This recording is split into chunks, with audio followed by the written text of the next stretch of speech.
Hello everyone, welcome to Vani online study point.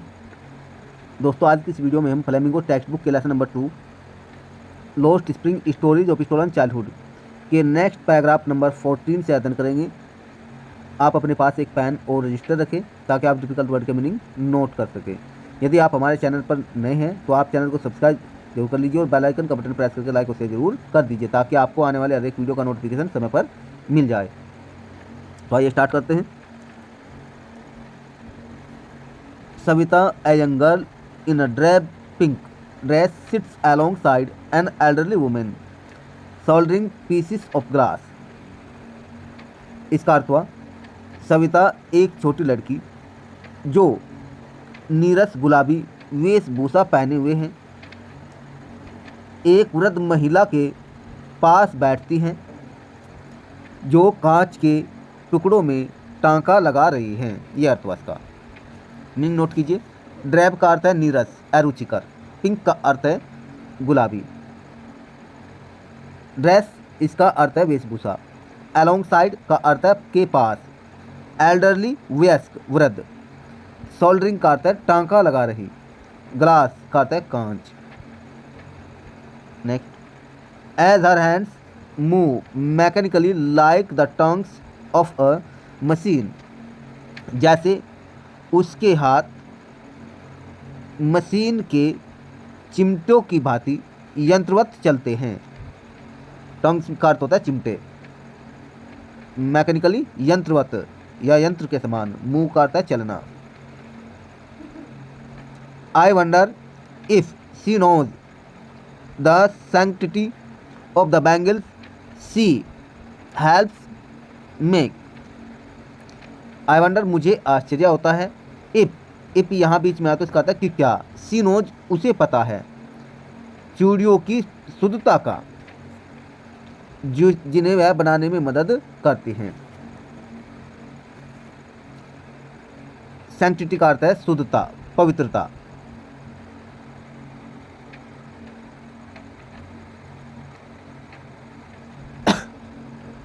Next, it symbolizes a woman's सुहाग, auspiciousness in marriage.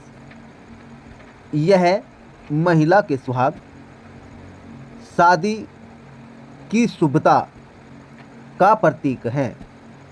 Meaning note कीजिए। Symbolizes का अर्थ होता है प्रतीक होता है। ऑस्पिशियसनेस शुभता या सौभाग्य, ये दो अर्थ है इसका। It will dawn on her suddenly one day, यहाँ one day छुटा हुआ है।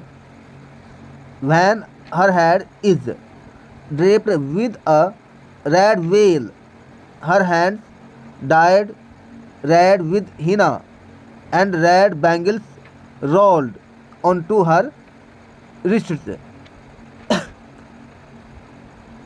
wrists, मीनिंग नोट कीजिए। डाउन ऑन का अर्थ होता है शुरू करना, दूसरा समझ में आना या समझने लगना। सडनली, अचानक ही। ड्रेप्ड, आच्छादित, ढके हुए। वेल, पर्दा, आवरण। डाइड, रंगे हुए या रंगे, रंग लगाया, रंग भरा, ये भी कह सकता है, रंग भरा, रंगे हुए। हिना का अर्थ है मेहंदी और रिस्ट का अर्थ है कलाइयाँ।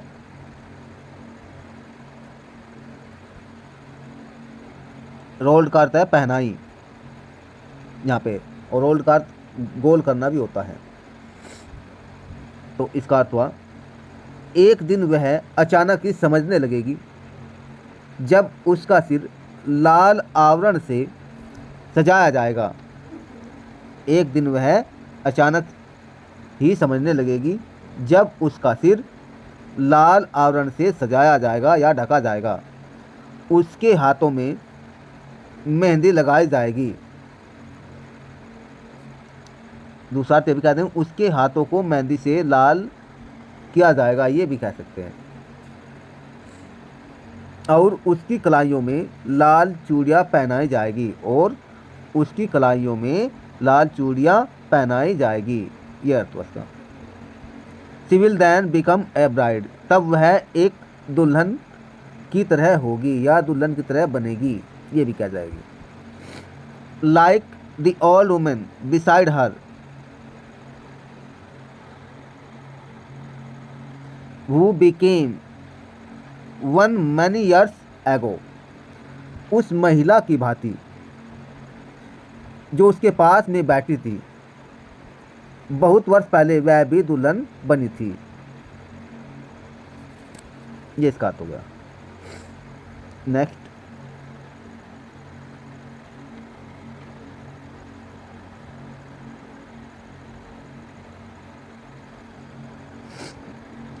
She still has bangles on her wrists, वह अभी भी अपनी कलाइयों में चूड़ी रखती हैं, ये भी कहते हैं। या दूसरा अर्थ ये कहते हैं उसकी कलाइयों में अब भी चूड़ियाँ हैं, उसकी कलाइयों में अब भी चूड़ियाँ हैं। But no light in her eyes, लेकिन उसकी आंखों में रोशनी नहीं है। एक वक्त शेर भर खाना भी नहीं खाया, एक वक्त शेर भर खाना भी नहीं खाया। सी सेज, वह कहती हैं, इन ए वॉइस, आवाज़ में, ड्रेन्ड ऑफ जॉय, खुशी से वंचित। ड्रेन्ड का मतलब होता है यहाँ पे वंचित, खाली। वह खुशी से वंचित आवाज़ में कहती हैं। Next, she has not enjoyed even one full meal in her entire lifetime, उसने पूरे जीवन में एक बार भी पेट भर भोजन नहीं किया, एक बार भी पेट भर भोजन नहीं किया, ये कह दूँ इसका। Next, that's what she has reaped, that's what का अर्थ है यही कारण है। रीप्ड का अर्थ है फल पाया, रीप्ड का क्या अर्थ है? फल पाया, यह उसके कर्मों का फल है, यह अर्थ हुआ इसका।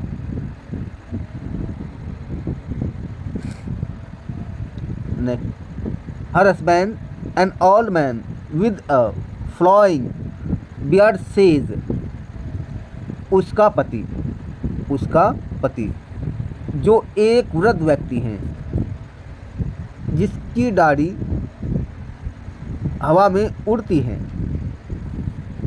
कहता है, I know nothing accept bangles, मैं चूड़ियों के अलावा कुछ नहीं जानता, इसका यह अर्थ हुआ। All I have done is make a house for the family to live in an Indian one day, तो यहाँ तक इसका अर्थ हुआ। मेरी एकमात्र उपलब्धि है कि मैंने रहने के लिए मकान बना लिया है, मैंने अपने परिवार के लिए रहने के लिए मकान बना लिया है। यस, ये हुआ इसका अर्थ। Next, an Indian one day hearing him one wonders if she has achieved what many have failed in their lifetime, तो इसका अर्थ हुआ, यहाँ पे ये फुल स्टॉप है, यहाँ पे ये कंप्लीट हो चुका है। यहाँ पे हियरिंग हिम, हियरिंग का होता है अर्थ सुनना, उसकी बात सुनकर। वन वंडर्स, कोई भी आश्चर्यचकित होता है, वंडर्स आश्चर्यचकित होता है, प्रेजेंट रिपीट टेंस में वाक्य बना रखा है, लेकिन हम इसे फ्यूचर में भी इसका ट्रांसलेट कर सकते हैं। उसकी बात सुनकर किसी को भी आश्चर्य होगा कि ही हैज़ अचीव्ड, उसने प्राप्त कर ली है, what many have failed in their life time, जबकि कई उसे प्राप्त करने में असफल हो चुके हैं। एक तो अर्थ ये होगा, दूसरा अर्थ ये हो जाएगा, उसकी बात सुनकर किसी को आश्चर्य होगा कि उसने वह उपलब्धि प्राप्त कर ली जो बहुत से दूसरे व्यक्ति अपने जीवन में नहीं कर पाए। दूसरा अर्थ हो जाएगा he has a roof over his head, उसके पास सिर छुपाने के लिए मकान है। लेकिन यहाँ पे एक्सक्लेमेशन मार्क आया तो इसका अर्थ कुछ अलग हो जाएगा। अर्थ कैसे होगा?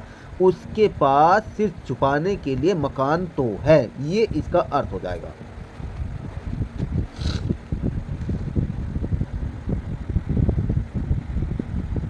Next,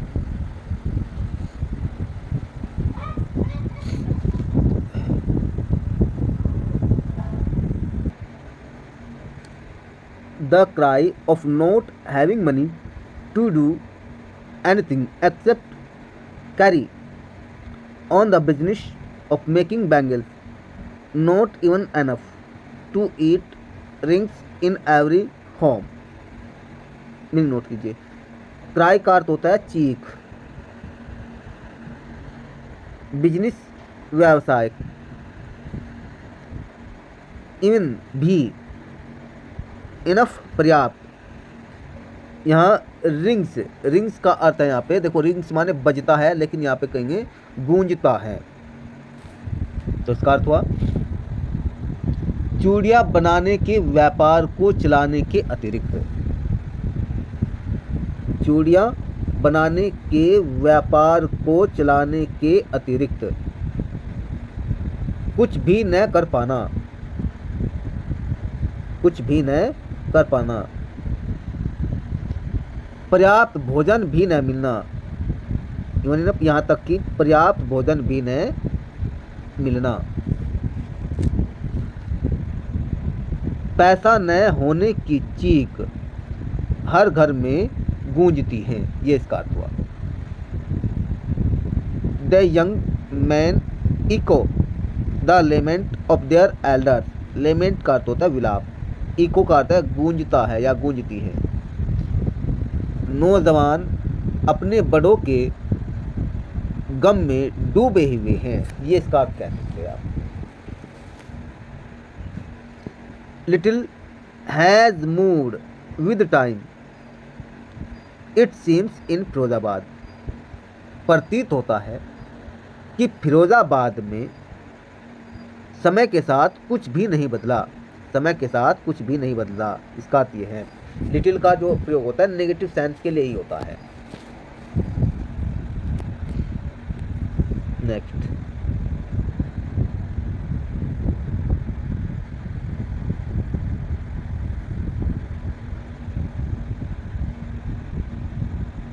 years of mind numbing toil have killed all initiative and the ability to dream। Meaning note कीजिए। माइंड नंबिंग का अर्थ है मस्तिष्क की संवेग शक्ति से वंचित या दिमाग सुन कर देने वाली, ये कह सकते हैं आप, दिमाग सुन कर देने वाली। टॉयल कठिन परिश्रम करना, किल्ड मार दिया। इनिशिएटिव आगे बढ़ने की इच्छा, इनिशिएटिव का अर्थ होता है आगे बढ़ने की इच्छा। पहल भी कह सकते हैं, पहल। तो उसका अर्थ हुआ वर्षों से मस्तिष्क को सुन करने वाले कठोर परिश्रम ने पहल करने और सपने देखने की क्षमता को समाप्त कर दिया है, यह अर्थ हुआ इसका।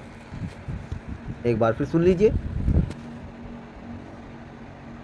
वर्षों से मस्तिष्क को सुन करने वाले कठोर परिश्रम ने पहल करने और सपने देखने की क्षमता को समाप्त कर दिया है, यह अर्थ हो गया। Next, why not organise yourselves into a cooperative. I asked a group of young men, मैंने नौजवानों के एक समूह, पूरा पढ़ लेते एक बार।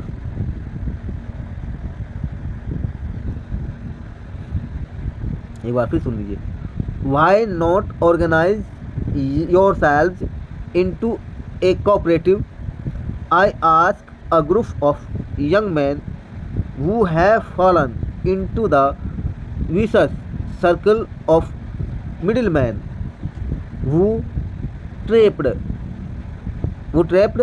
their fathers and forefathers। अब मीनिंग नोट कीजिए।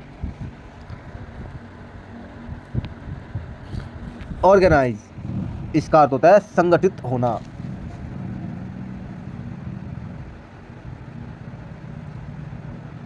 कोऑपरेटिव का अर्थ होता है सहकारी।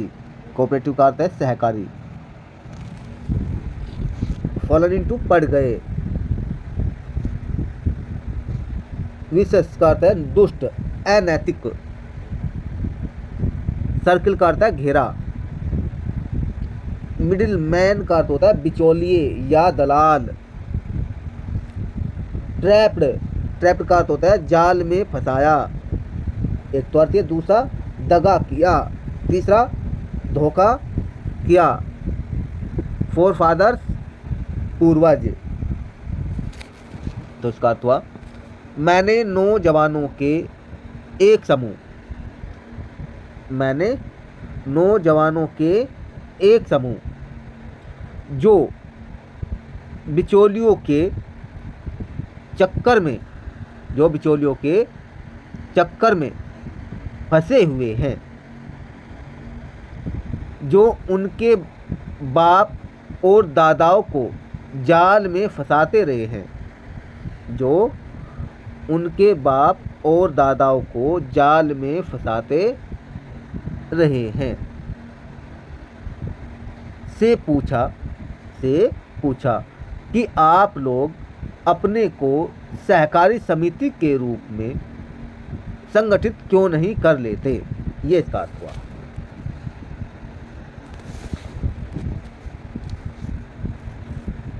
दूसरा, अगर एक एक वाक्य का ही अर्थ खोलना चाह रहे हैं आप, तो उसका कैसे खोलेंगे? आप, ये आपसे खोलेंगे, आप अपने आप को सहकारी समिति में क्यों नहीं संगठित करते। मैंने नवयुवकों के एक ग्रुप से पूछा जो दलालों के धोखा देने वाले यानी दुष्ट प्रवृत्ति वाले चक्रों में पड़े हुए हैं,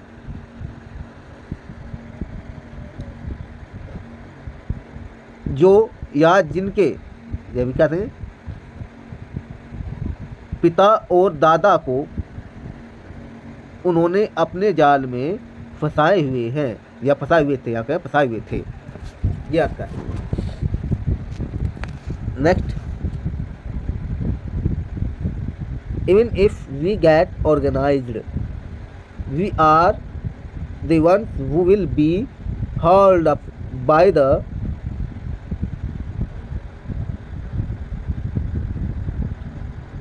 police, beaten and dragged to jail। पहले इतना ही सुन लीजिए, कोई बात नहीं है। अब इसका मीनिंग हो गया इवन इफ कहता है भले ही। गेट ऑर्गेनाइज, संगठित हो जाए। होल्ड अप, घसीट कर ले गए या घसीट कर ले गया। बीटिन, पीटे गए। ड्रैग्ड, घसीटा गया।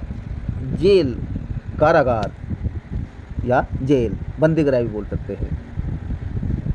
तो इसका अर्थ वे कहते हैं भले ही हम संगठित हो जाए, हम एक हो जाए, लेकिन पुलिस हमारी खिंचाई करेगी, अर्थात घसीट कर ले जाएगी, पीटेगी और जेल में डाल देगी, अर्थात जेल में खींचकर ले जाएगी। फॉर डूइंग समथिंग इलीगल, कुछ अनैतिक करने के कारण। इलीगल का मतलब होता है अनैतिक, असंवैधानिक। एक बार फिर सुन लीजिए। भले ही हम संगठित हो जाए तो पुलिस हमारी खिंचाई करेगी, पीटेगी और अनैतिक काम के कारण या असंवैधानिक काम के कारण हमें खींचकर जेल में डाल देगी। ये अर्थ हो जाएगा। दे से वे कहते हैं, दे से वे कहते हैं।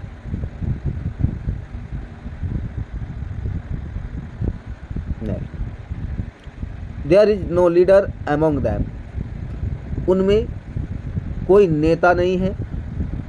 No one who could help them see things differently, कोई ऐसा आदमी नहीं जो अलग तरह से वस्तुओं को देखने में उनकी मदद करे। डिफरेंटली का अर्थ होता है अलग तरह से। Their fathers are as tired as they are, उनके पिता उनके ही उतने ही थके हैं जितने कि वे, उनके पिता उतने ही थके हैं जितना कि वे।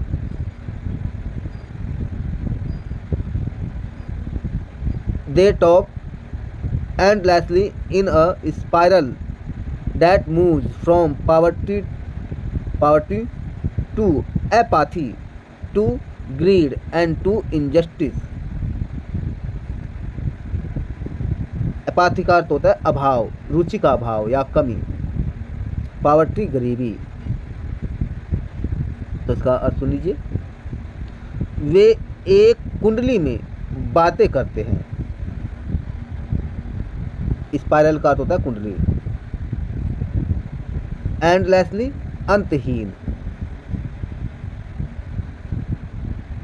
वे एक कुंडली में अंतहीन बातें करते हैं। दैट मूव्स, जो चलती है, फ्रॉम पॉवर्टी गरीबी से, टू एपाथी रुचि के अभाव, लालच और अन्याय की ओर, ये इसका अर्थ हो जाएगा।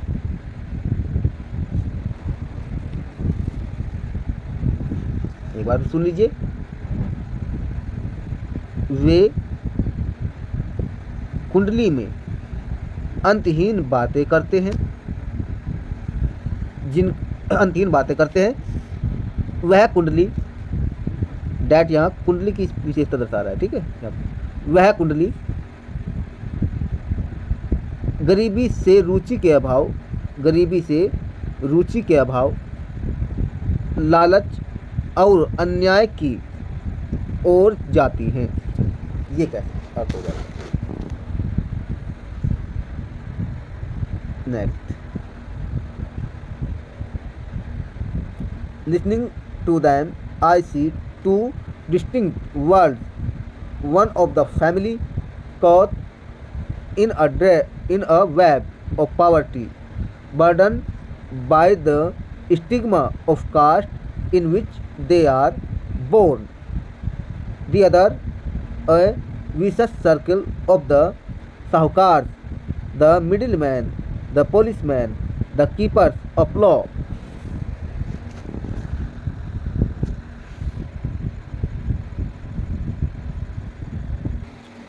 मीनिंग नोट कीजिए। लिसनिंग सुनकर, डिस्टिंक्ट भिन्न भिन्न, वेब जाल, बर्डन बोझिल या बोझ में दबे हुए, स्टिग्मा, स्टिग्मा का अर्थ होता है कलंक, दाग, कास्ट जाति,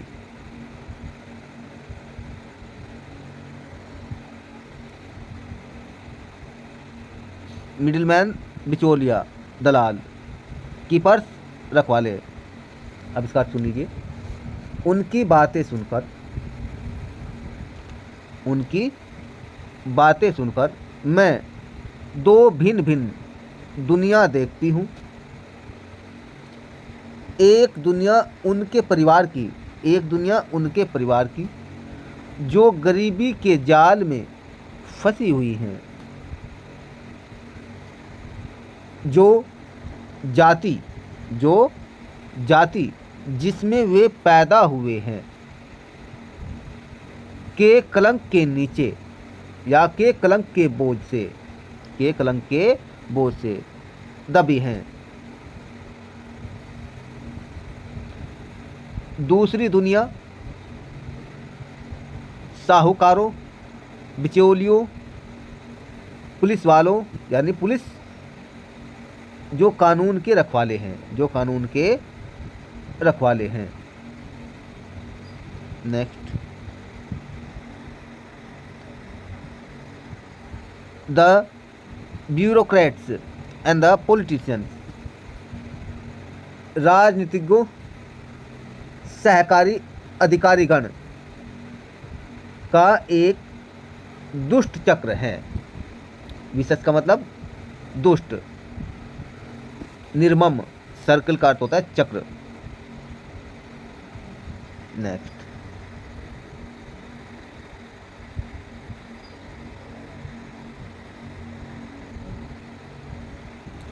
together they have imposed the baggage on the child that he cannot put down। together का अर्थ होता है एक साथ।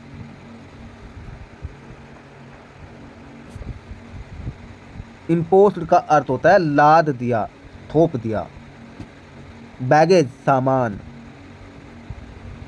पुट डाउन का अर्थ होता है छुटकारा पाना, ये नहीं क्या ये नीचे रखना।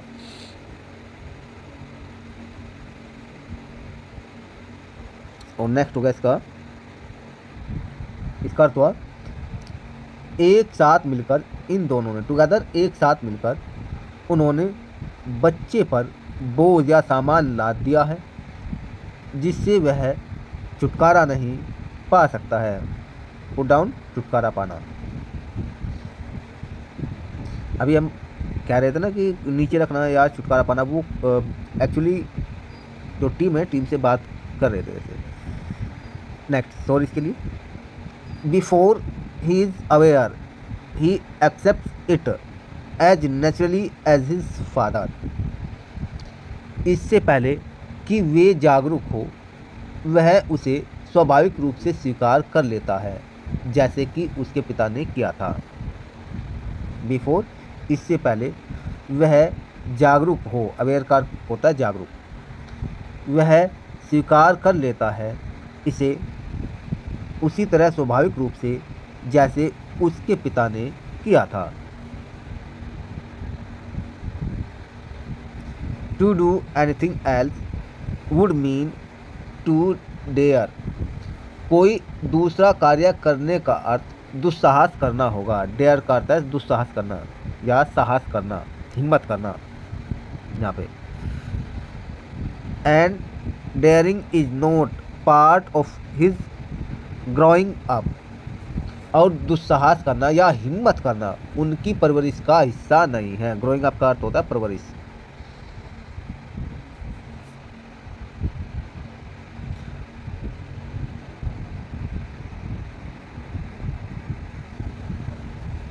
When I sense a flash of it in Mukesh, I am cheered।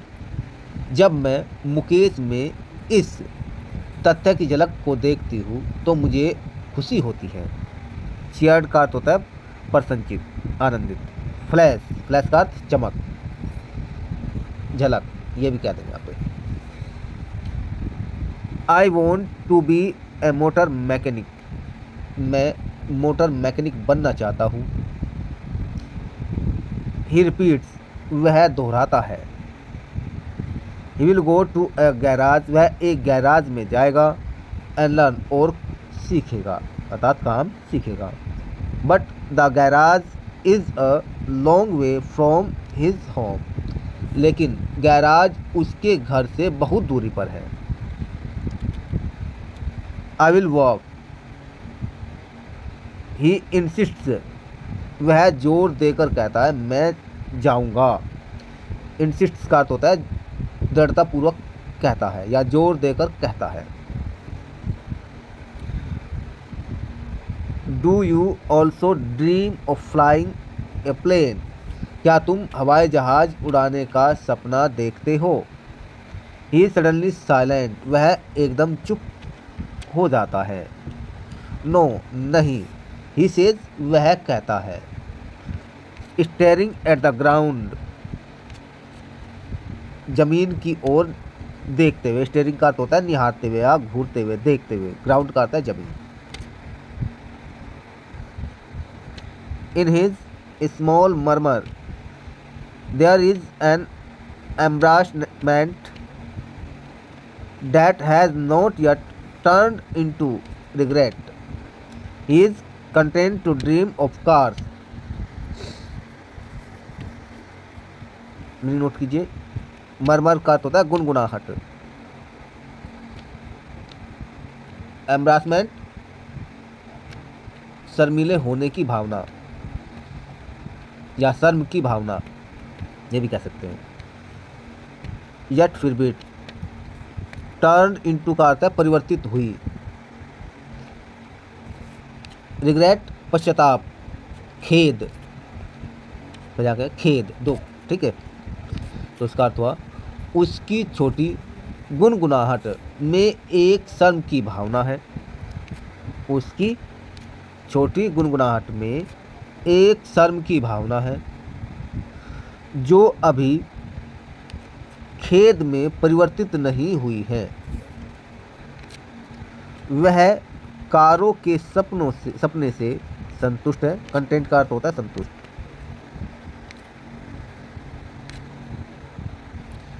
That he sees hurtling down the streets of his town, जिनको वह अपने कस्बे की गलियों में बहुत तेज गति से दौड़ता हुआ देखता है। Few airplanes fly over Firozabad, Firozabad के ऊपर हवाई जहाज न के बराबर उड़ते हैं। इसका अर्थ हो जाए फ्यू का जो है यहाँ पे नेगेटिव भाव में है, थोड़ा काम चलाओ। हर्टलिंग का अर्थ होता है तेज रफ्तार से चलना। तो ये पाठ का हिंदी अनुवाद हुआ।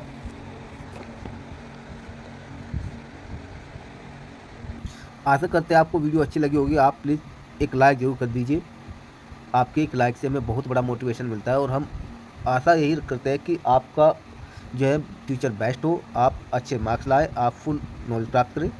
फिर मिलते हैं नई वीडियो में नए कंटेंट के साथ। जय हिंद।